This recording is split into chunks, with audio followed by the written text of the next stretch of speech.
Sporting Journal Radio, presented by Onyx. We are at Lake of the Woods, ladies and gentlemen, at Riverbend Resort right now. I'm Brett Amundson. That's Dan Amundson right over there. Thank you for tuning in on, well, no, this is podcast only now. We can say whatever we want. We are at the, we won't though. We'll keep it family friendly most of the time anyway. Our names are covering up each other right there. Did you notice this? You had one job. Fire. One job. I can't. He's family. I don't pay him. So I can't fire him. All right, we caught a ton of fish up here the last couple of days at Lake of the Woods. We were using St. Croix rods. We were using Al's Goldfish lures. We were eating fish. We were having a great time, and we're doing it right now here in the bar at Riverbend. So we got the guys from Riverbend and, of course, Joe Henry over there from Lake of the Woods Tourism. And, Joe, I just want to start with you real quick because I want to talk, we normally talk fishing reports here, so I want to just get a quick fishing report from you. Obviously, we've been talking about it a little bit, but a quick fishing report. And then I want to talk a little bit about Lake of the Woods because we've got some people that haven't been here before, and I love having the conversation about the day bite at Lake of the Woods because anybody that fishes or walleye fishes in particular, you think you got to be out there early, you think you got to be out there at sundown. It's not the case up here. No, it's not. Well, and we experienced 2 days of good day fishing up on Lake of the Woods. It's February and oxygen levels are a little lower. It's dark under there. We got a few feet of snow on top of a few feet of ice, and I mean it's a time of the year where you got to fish every fish. So it really helps to have electronics. You can see the fish coming through. You can see where in the water column.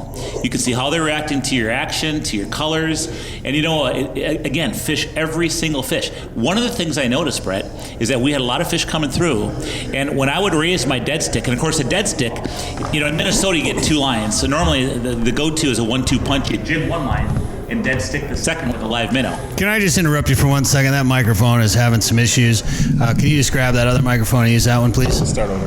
Thank you, sir. Sure. Dan's just going to take that one away. I think Karen broke it or something.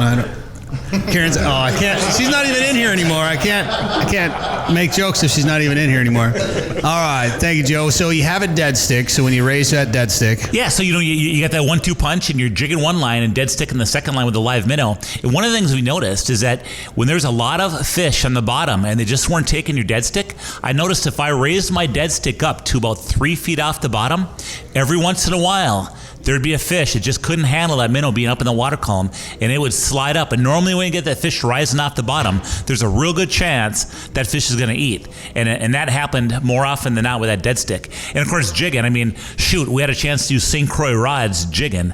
That was freaking cool. You can tell a good rod because when you put that in your hand, it just feels good. It just feels good fishing with it.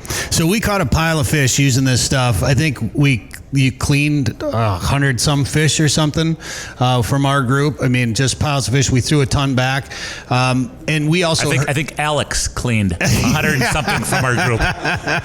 That's very true. Thank you very much. By the way, we also heard reports of some real big fish getting caught out there, and some other great fishing reports too. There are, yeah. So we're getting our small fish, we're getting our eaters, and there have been some monster pike and some monster walleyes being caught. The people catch a monster pike as a rule, they're fishing for monster pike. They're using big sucker minnows, and they're going into about 15 feet of water in different areas across the south shore of Lake of the Woods. And not only are they getting some big pike, Brett, they're also whacking some big walleyes, which to many is a big surprise. But they're getting those big walleyes on sucker minnows, and they're getting them in shallow water, and some of them they're even getting at night.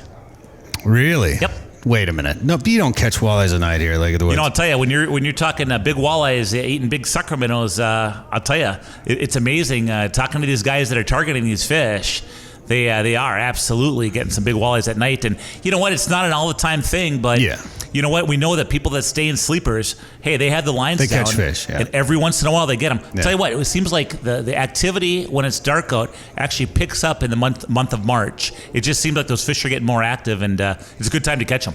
And then just as a rule, obviously there are no rules when it comes to wild critters. And if you're going to catch big fish at odd times or at any time, really, you go to a place that's got the big fish, right, Joe? If you want to catch big fish, you go to the... So what it is? What do you say? I'd always kid my buddies, and I'd tell them, hey, you know what the secret of catching big walleyes is? Fish in a lake that has a whole bunch of big walleyes. Yeah, go where the big fish are. Yeah, that's right. That's, of course, Lake of the Woods. And Alex, what's your last name again? Alex Peterson. Alex Peterson. All right. So, Alex, you were mentioning something to us right away when you came in that first morning when we were out there and we were working some fish up and down. They hadn't really turned on much yet. They were still kind of being finicky. And you know, everybody's got their jigging cadence that their go-to cadence. Yep. But realistically, you have to work every fish as its own fish. They kind of, depending on a number of factors, the bite can be off a little bit, or they can be real aggressive. Sometimes you don't need to do anything. Sometimes it's a dead stick bite, as Joe always likes to talk about.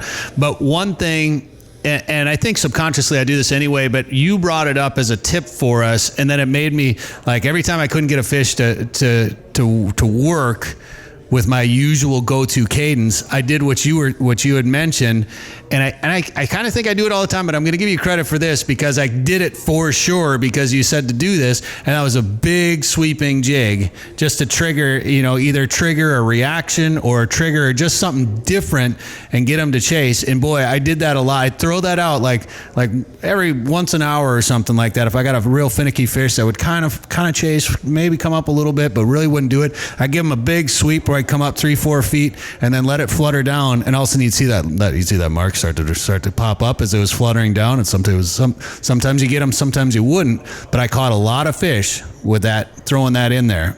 Exactly. So the way it works is if you have a fish coming in and you're working that fish and that fish isn't changing its patterns at all, it's doing the same thing, you have that fish down there for 5-10 minutes and nothing's happened, it's not triggering it, you got to try something different. Mm-hmm. So the big thing to do is you want to be flashy, so you give that rod a big hard jerk, not a soft one. You want to give that rod a big hard jerk, make that lure work like it's supposed to. These Al's goldfish and these 49ers are designed to work a certain way. That 49er shoots off to the side when you bring it up and it flutters back down. That's something different for that fish. You're gonna trigger that fish to bite. Not all the time, but a lot of the time you will trigger it to bite. And try that a few times. If that doesn't work, try something else. A lot of these fish out here, when you're fishing in 32, 33 feet of water, you can actually raise them up. And I think yesterday I caught a fish that started right at the bottom, and I kept working it up, and as long as that fish keeps coming up, it's still interested in it. So keep bringing it up. If it doesn't bite, bring it up. I worked that fish up to almost 15 feet of water before it bit. And it actually bit. I caught it. It was a nice fish. Now, how do you do that? Because I run a scrolling chart, and then I run zoomed in and down in the bottom 5, 6, 7 feet, whatever it ends up being. But so a lot of times if I'm working, he goes right off my vertical, graph or locator, whatever. So sometimes I'm just kind of feeling and waiting for him to hit it at that point.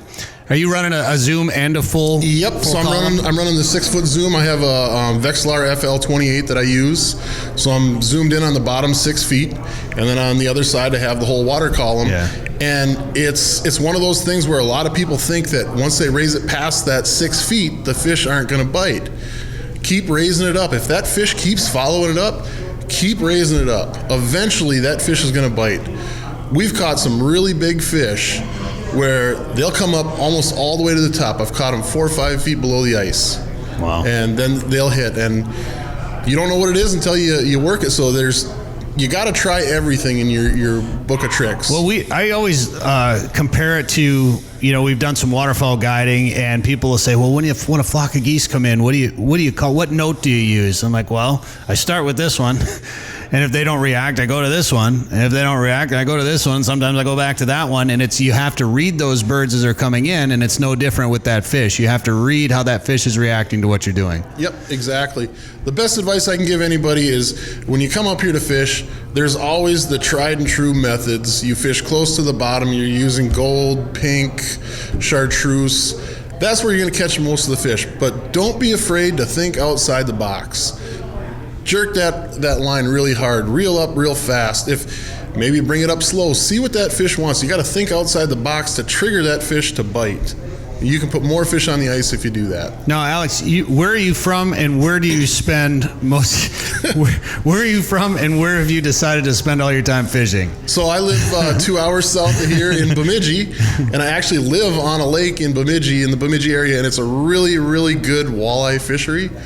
But I've lived on this lake for 6 years, and I choose to fish up here. Yeah. That lake is known in the area to be a really good walleye lake, and since I've lived there, I've only fished that lake twice. I In come up 6 here, years. I Fished that lake more than you. Yep. I don't even live there anymore. and it's a really good fishery. It is. But That's great. like Joe said, if you want to catch big fish, you need to be fishing in a body of water where there is big fish. Lake of the Woods, hands down, has the best walleye fishery around. And you were our guide here at Riverbend. Thank you very much. You were very helpful. I appreciate you cleaning those fish. I must have cleaning geese. I got geese on the brain all of a sudden for some reason. Paul, maybe that's because some of my favorite memories from being up here have been those goose hunts we did up here a couple of years ago, where we just smashed a billion geese, which was an amazing time. But I want to talk fishing. And I want to talk about ice fishing, and maybe even this year in particular, because ice fishing up here, like, we get to come up here and enjoy it. It's a lot of fun. We get to kick back and relax. Alex cleans all our fish. You know, we go to the bar, we grab a beverage, whatever. There's a lot that goes into it, right? And how has the lake been this year? Ice conditions, snow. There's a lot of snow out on that lake right now. This year we are getting a lot of snow. We had some winds when the lake was starting to freeze earlier in the season, so we got some rough ice out there. We've had some really cold temperatures this season, so we got good thick ice out there. So this year's been really taxing on equipment. It's a lot of work to drill through thick ice. It's a lot of snow to move. When you get back-to-back storms like we had last week, it takes time to get all that inventory out of them snowbanks and get them back, into some good clean lanes that we can get people to and get fishing again. So the guides, they are phenomenal. They do a great job out there. They're working hard behind the scenes, and for the most part, everyone kind of understands that when they're up here, they're working. That they understand it. There's a lot that goes into it, and we try to make it to where that is unseen, because it's just part of the process. When you come up and you stay with us, you're here on vacation, and we want to make sure that you're seeing the vacation side of it, the fun side. And the guides, they stop in and they check on you, and they let you know what conditions have been, and that all falls into the bite. Like Joe had mentioned, snow cover, ice thickness, the oxygen levels, all that.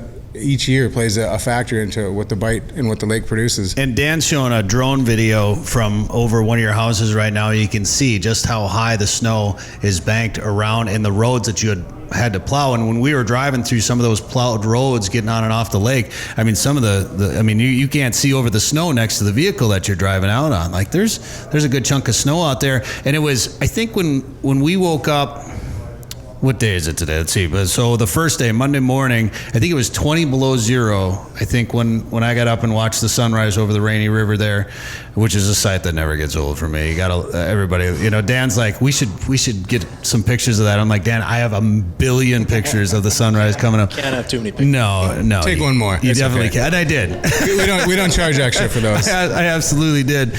But it was 20 below zero, and I don't care what you're doing when it's that cold and you're doing something, moving snow or drilling ice or just being out in those conditions, things break.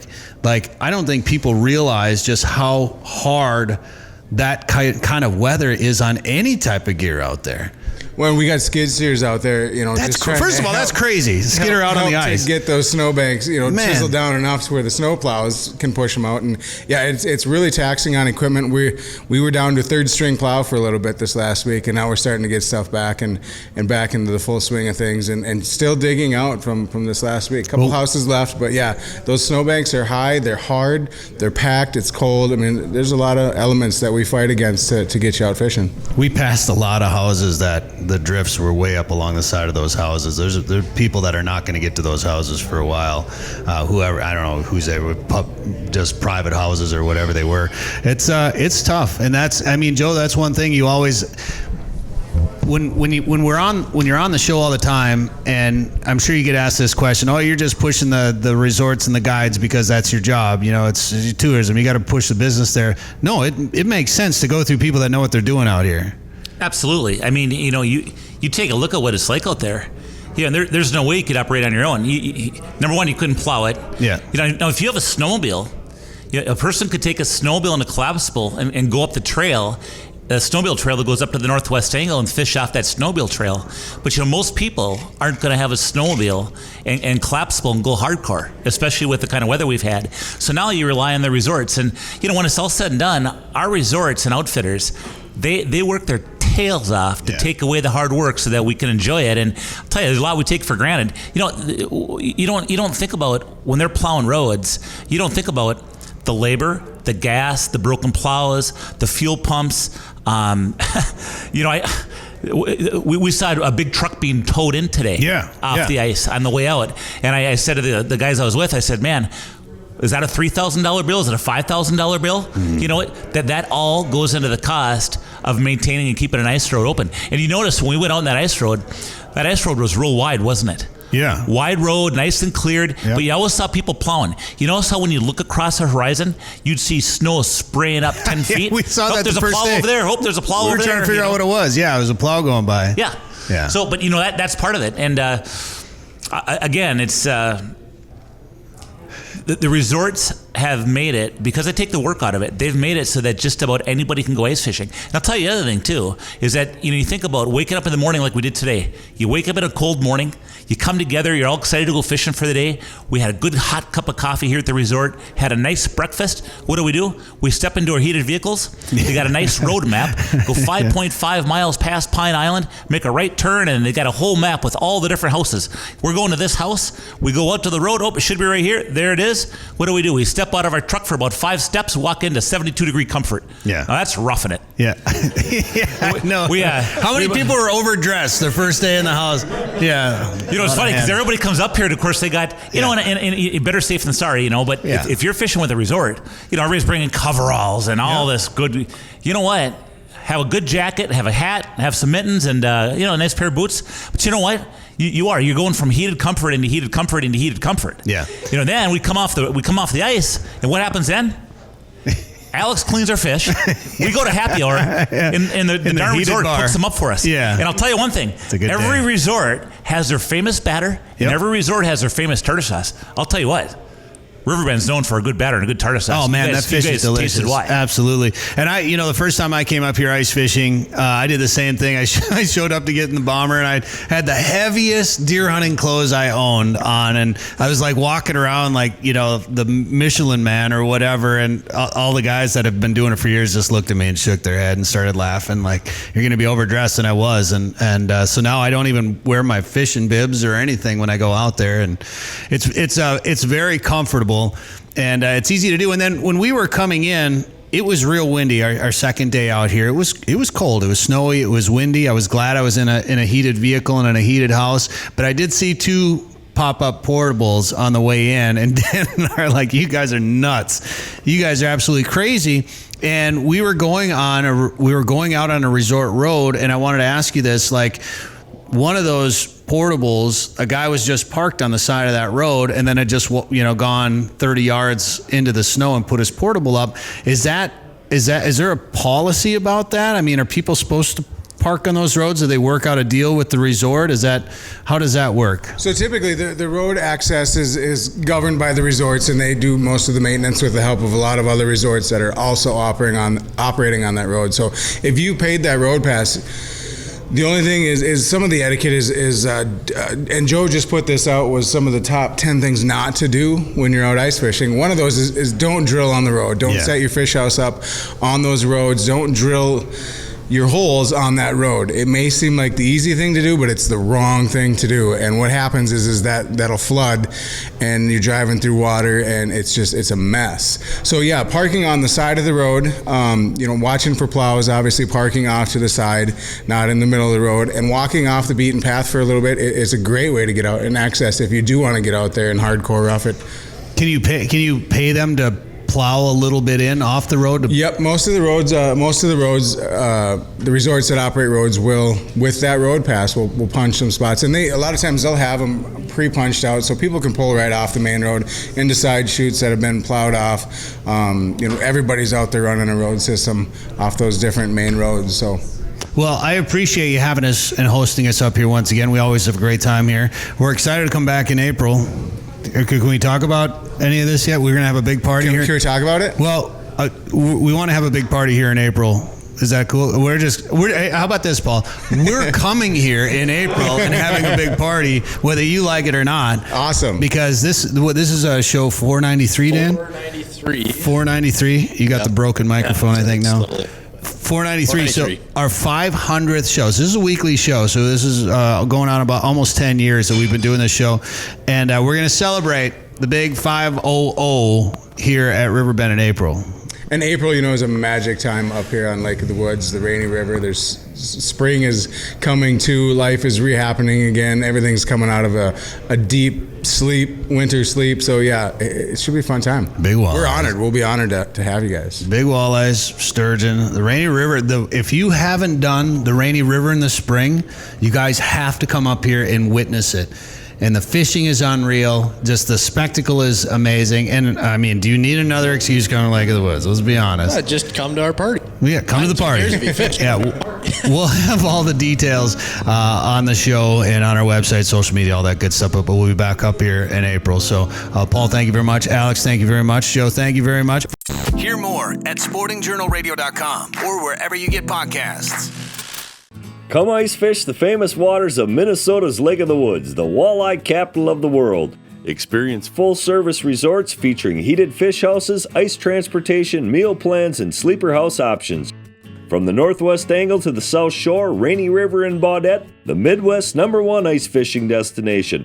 Walleye, sauger, perch, and northern pike. Minnesota's Lake of the Woods, best fishing anywhere. For more information, log on to lakeofthewoodsmn.com.